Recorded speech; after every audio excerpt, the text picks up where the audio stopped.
Bonjour à tous, aujourd'hui je vous fais une petite vidéo pour vous montrer un petit peu comment je reste au courant de tout ce qui est nouveauté dans le monde de la high-tech, tout ce qui est nouvelles mises à jour de firmware, les nouvelles applications qui sortent, les bons plans à pas rater, comment je me fais une certaine opinion de ce qui se passe au niveau de la high-tech. Donc pour tout ça, j'utilise 2-3 outils qui sont assez pratiques et je vais vous montrer directement dans le téléphone comment je les utilise, quels sont les avantages d'après moi à utiliser ce genre de choses. Qu'est-ce que ça me rend comme service? Voilà, donc c'est une vidéo où vous apprendrez pas énormément de choses, mais je vais vous donner un petit peu 2-3 trucs que moi j'utilise au quotidien, on va dire matin, midi et soir, sur mon téléphone, les petits trucs qui sont bien pratiques et que je trouve bien utiles pour être toujours au courant, pour ne pas rater un seul bon plan et pour bien s'éclater au niveau de la high-tech.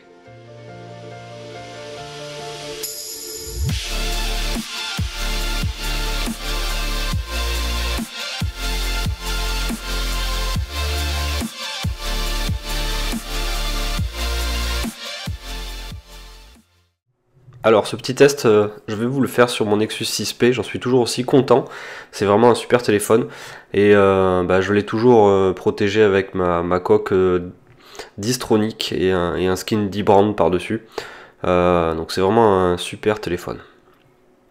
Alors, les apps que je vais vous montrer aujourd'hui, je les ai mises dans un répertoire particulier, donc c'est Feedly, Press et Pocket. On va commencer par Feedly. Feedly, qu'est-ce que c'est? C'est un service qui a remplacé pour moi Google Reader. Google Reader, c'est un service qui permettait d'agréger des nouvelles de plein de sites web dans une seule et même interface. Feedly fait un petit peu la même chose. Donc lorsqu'on lance Feedly, on a une liste de plein de choses qui apparaît, des répertoires particuliers. Et en fait, le contenu qui est affiché dans mon Feedly, c'est le contenu de certains sites web que j'ai ajouté manuellement dans cette liste. Donc je demande en fait à Feedly d'aller consulter régulièrement un certain nombre de sites web, et dès qu'un nouvel article sort sur ces sites, il est automatiquement ajouté dans cette liste. Donc il est ajouté et il est rangé proprement au bon endroit dans le bon répertoire. Donc c'est super pratique, ça évite finalement d'aller consulter 10 fois le même site web dans le week-end. Je suis sûr de rien rater parce qu'en fait c'est Feedly qui va aller faire le boulot à ma place. Il va aller consulter les sites web et il va me proposer ça dans une liste d'articles plutôt bien mis en forme. Donc vous voyez, on peut cycler dans les différents articles ou dans les différentes catégories en faisant des slides de haut en bas ou de bas en haut. Donc c'est super pratique, super réactif.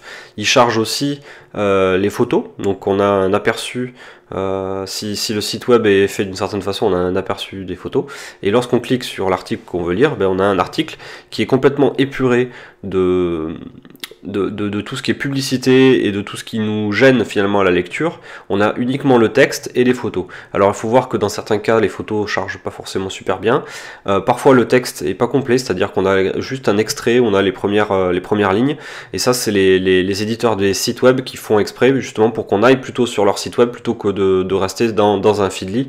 Ils se débrouillent pour juste mettre un extrait, et si l'extrait te plaît, tu cliques dessus et tu lances l'article. Ensuite on a un petit panneau qui nous permet de faire différentes choses, donc de sauvegarder l'article, de le passer en non lu, mais aussi de le partager sur les réseaux sociaux. Donc je vais vous montrer maintenant comment on rajoute justement un article dans cette liste de Feedly. Donc là je vais aller sur un site que j'aime bien, qui est le site de The Verge, donc un site américain sur tout ce qui est high-tech. C'est une des références au niveau du monde de la high-tech.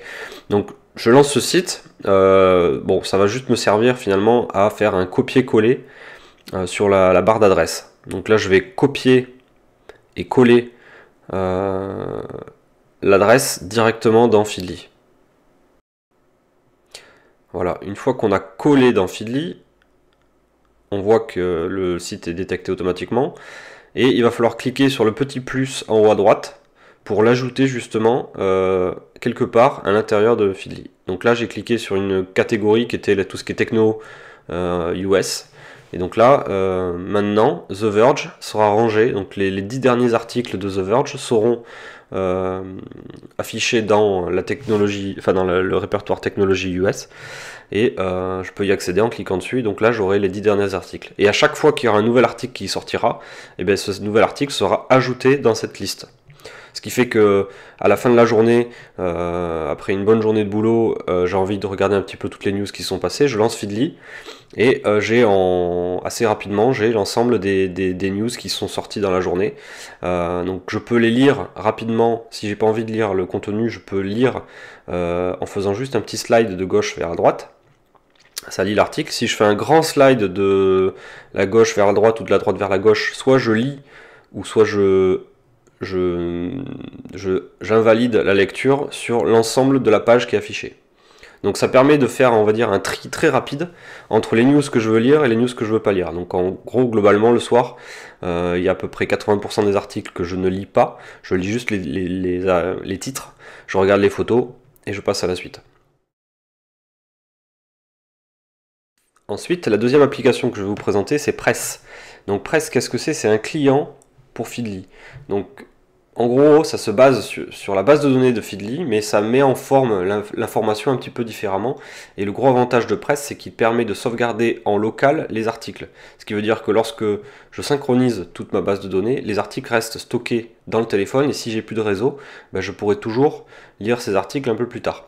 Donc Press va récupérer les articles, va les mettre en forme de façon un petit peu différente, et je préfère finalement cette mise en forme là, et me permet aussi, lorsque je clique sur les liens, ou sur les titres, de lancer soit le navigateur, soit une application correspondante. Ici on a vu une alerte Le Bon Coin, je clique sur le titre et hop, ça m'ouvre directement l'application Le Bon Coin pour voir l'annonce. Donc c'est une mise en forme qui est un petit peu différente, qui se base aussi sur des gestuels de slide, qui permet de faire apparaître différentes options. Donc moi personnellement je préfère Press à Feedly, même si Feedly est quand même ultra terrible globalement. Ensuite, la petite astuce, c'est d'utiliser Pocket. Pocket, c'est un service qui permet de mettre de côté certains articles et de les stocker de façon définitive. Donc en gros, j'utilise en première lecture Press. Une fois que j'ai vu un article qui m'intéresse, en général, je le stocke sur Pocket. Donc via un petit clic en haut à droite, donc j'ai un raccourci direct, hop, et l'article est stocké dans Pocket. Et je peux accéder si je veux à Pocket en cliquant directement sur le gros bouton rouge. Donc Pocket, en fait, c'est une liste d'articles que j'ai mis de côté, qui sont eux aussi stockés en local sur mon téléphone. Donc on a uniquement le texte et les images, et si j'ai pas de réseau, ben, j'ai quand même accès à Pocket. Donc en gros, Pocket, j'y mets les gros articles, les gros tests que je veux mettre de côté, des choses vraiment importantes que je veux lire un peu plus tard. Donc là, typiquement, c'est toute la nouvelle réglementation sur les drones. Je me le suis mis de côté pour pouvoir bien bûcher ça dans le détail. Et donc c'est vraiment un complément qui est vraiment intéressant par rapport à Press, qui lui me permet finalement de faire un tri rapide, de ne pas garder certaines choses, et ensuite directement je le mets dans Pocket pour que ça soit stocké, archivé. Et donc le soir, ce que je fais, c'est qu'en général, lorsque j'ai un peu de temps, j'ouvre Pocket pour lire un petit peu tous les derniers articles que je voulais vraiment consulter dans le détail. Donc la mise en forme de Pocket est plutôt jolie, c'est très épuré, on peut changer pas mal de choses. On peut changer la taille de la police, le type de police. On peut aussi mettre en route une sorte de synthèse vocale qui parle à la place qui nous dit le texte. Et puis après il y a des boutons de partage, on peut le partager à ses amis, on peut aussi repasser en mode web, c'est-à-dire que là, avec The Verge, il y avait un petit problème avec certaines photos, je peux basculer en mode web pour récupérer finalement tout ce qui me manquait initialement. Donc pour moi, en gros, globalement, on a Press ou Feedly au démarrage, et ensuite je stocke dans Pocket pour mettre de côté, et puis pour garder de côté et lire tranquillement le soir. Et pour terminer, Évidemment, la dernière chose que je fais pour me tenir informé, c'est aussi de passer par tout ce qui est réseaux sociaux. Donc moi je suis pas mal sur Twitter avec mon client Phoenix. Ça me permet de garder des nouvelles, enfin ça me permet de rester au courant de pas mal de choses qui se passent, parce que Twitter en général c'est là où ça va le plus vite. Les informations vraiment importantes apparaissent en premier souvent sur Twitter. Ensuite j'utilise aussi Google+. Même si j'y vais un peu moins souvent dernièrement. Google+, c'est quand même un réseau social qui est plutôt sympa lorsqu'on a les bonnes personnes, lorsqu'on suit les bonnes personnes. Et mon petit bonus de fin, c'est de vous rappeler une petite astuce dont je vous ai déjà parlé dans plusieurs articles. Les petites astuces, c'est de créer des alertes sur le bon coin. Lorsque je veux vraiment acheter un truc d'occasion, lorsque je recherche certains produits, je me crée des alertes sur le bon coin. Vous trouverez justement dans le descriptif de la vidéo comment faire ce genre de choses. Et ces alertes, elles apparaissent elles aussi dans Presse. Donc là, ça c'est plutôt super sympa. J'ai réussi à rajouter ça comme un flux RSS supplémentaire. Et je fais la même chose aussi avec D-Labs. D-Labs, c'est le service qui me permet de ne rater aucun bon plan. Donc vous voyez de temps en temps que je relaye des bons plans. En général, je les vois toujours très rapidement sur D-Labs. Donc c'est mon combo global. Donc Presse, Feedly dans un premier temps, Pocket dans un deuxième temps, les réseaux sociaux, et puis les alertes Le Bon Coin, les alertes D-Labs, et avec ça, vous êtes super au courant.